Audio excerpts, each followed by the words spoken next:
আপনারা দেখছেন যে শীতকালীন টমেটো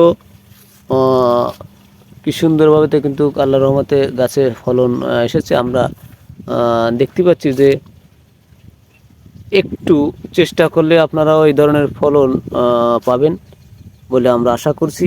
গাছ কিন্তু ছোট ছোট গাছে কিন্তু প্রচুর পরিমাণে কিন্তু ফলন। তো আসলে আমরা চাই যে আপনারা, এটা কিন্তু মিন্টু টমেটো আমরা বলে রাখি। আমি যত ভিডিও এখন থেকে দিচ্ছি এটা মিন্টু টমেটো। তো আসলে মিন্টু টমেটোটা আমাদের এই অঞ্চলে প্রচুর পরিমাণে কিন্তু ফলন বেশি এবং গাছে ভাইরাস সহনশীল, এটা ভাইরাস খুবই কম হয়। আর তাছাড়া এই গাছে এক এক গাছে যে পরিমাণে ফলন আল্লাহর রহমতে আসে এবং 3 থেকে 4 চালানে কিন্তু এই গাছে কিন্তু ফলন আসে, আপনারা জানেন। তো আমরা চাই যে এটা ঘেরের পরে মাচা করে দেওয়া হয়, এটা জাল দেওয়া হয়েছে। তো আপনারা চাইলে কিন্তু এটা গোড়ার থেকে কিন্তু ফল ধরেছে আগা পর্যন্ত। তো এই যে গাছগুলো আমরা দেখতে পাচ্ছেন আপনারা ভিডিওর মাধ্যমে, এই গাছগুলোকে আমরা পাতাগুলোকে ছেটে দেবো, যেহেতু প্রচুর পরিমাণে কিন্তু এখানে গাছ রোপণ করা হয়েছে। একদিনেই তো সম্ভব না, আস্তে আস্তে করে কিন্তু প্রত্যেকটা গাছের পাতা কিন্তু কেটে দেওয়া হবে। তো এটা হরমোন দিয়ে ফল ধারণ লাগে এখন। তো আসলে শীত মৌসুমে কিন্তু হরমোন কম লাগবে। তো আমরা যদি একটু দেখাই যে গাছে কিন্তু ফলনের কিন্তু কমতি নাই। তো আমরা চাই যে আপনারা এই রকম ফলন যদি পেতে চান, সব সময় কিন্তু ছত্রাকনাশক আপনারা স্প্রে দিয়ে রাখবেন, তাহলে আপনাদের গাছগুলো সুস্থ থাকবে। এবং কীটনাশকও দিতে হবে। কীটনাশক দিলে হবে কি, ফলগুলো ভালো থাকবে এবং পাতাগুলো ফুটো হবে না। তো আসলে চেষ্টা করলেই সম্ভব। এবং এটা মাছের গিরের পরে কিন্তু এই চাষাবাদটা করা হয়েছে। এবং কীভাবে হাঙ্গি বা মাচা দেওয়া হয় আপনারা দেখছেন। এবং আমাদের ভিডিও অনেক জায়গা থেকে কিন্তু দেখে, দেশ বিদেশ থেকে অনেকেই কমেন্ট করেন যে কোনভাবে চাষ করব।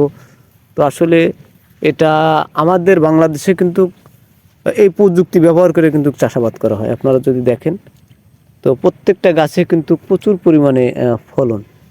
তো আমরা যদি দেখাই যে 8টা 10টায় করে কেজি কিন্তু এই গাছের ওজন হবে এক একটা, মানে এক এক গাছে আমরা সর্বনিম্ন 3 কেজি করে আছে আমরা যদি দেখাই। তো আমরা চাই যে আপনারা এই প্রযুক্তি ব্যবহার করে কিন্তু চাষাবাদ করতে পারবেন। দেখাই যাচ্ছে যে টমেটো কাদি কাদি টমেটো কিন্তু অলরেডি গাছে হয়েছে। তো চেষ্টা করবেন। এবং পাশাপাশি গাছে কিন্তু এই যে আজকের যে ওয়েদার চলছে, মেঘলা আকাশ, তো মেঘলা আকাশে আমরা কপার অক্সিক্লোরাইড গ্রুপের ছত্রাকনাশকগুলো আমরা স্প্রে দিব। তা না হলে আমাদের গাছের পাতা কিন্তু জ্বলে যাওয়ার সম্ভাবনা থাকে।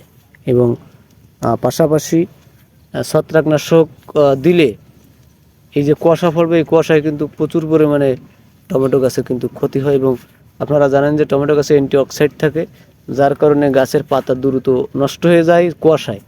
তো আসলে আমরা চাই যে এই পদ্ধতি দেখে আপনারা চাষাবাদ করবেন।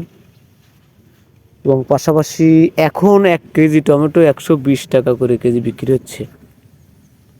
তো লসের কোনো বালাই নাই। আমরা টমেটো গাছে যদি দেখি যে লসের কোনো বালাই নাই। এবং গাছে প্রচুর পরিমাণে কিন্তু ফুল এবং ফল। এবং গাছের গুঁড়াটা বেঁধে দেওয়া হয়েছে, আপনারা দেখছেন যে আমি কিন্তু বারবার ভিডিও বলেছি যে আপনারা এরকম করে গুঁড়া কিন্তু বেঁধে দিবেন 2 সাইড থেকে। তো চেষ্টা করবেন যে এই পদ্ধতি দেখে আপনারা চাষাবাদ করার জন্য।